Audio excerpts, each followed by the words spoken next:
Alright, so this is the Erie Depot in Geneseo, New York. This served from 1875 to 1940 on the Erie Railroad's Rochester division. That ran from Avon to Mount Morris.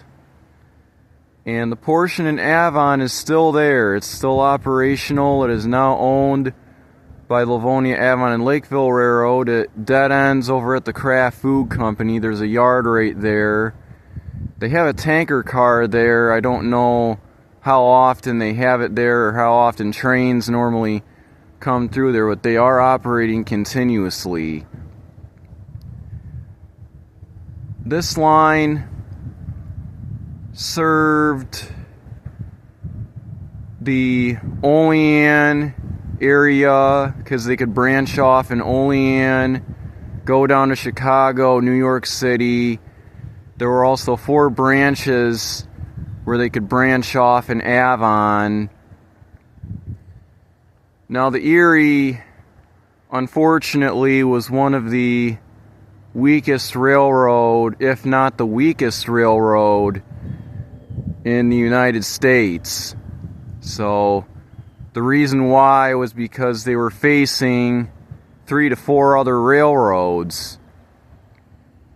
This was also one of the ways that they could get to Buffalo. One of the ways was from Avon to Mount Morris. The other way was from the Southern Tier line that goes from Hornell through Canaseraga over the Upper Falls and Letchworth Park right there at the big arch bridge there, and on down the line, and they could get to Buffalo. So that was 2 ways they could get there. And they merged with the Delaware, Lackawanna, and Western Railroad, also called the Lackawanna, or DL&W for short. That was the line that came in from Buffalo, and then once they got to the county, they came in from Greggsville, through Mount Morris, Groveland Station, and then on into Dansville. So they interchanged with the DL&W. I'm not sure where they interchanged, but they interchanged with them.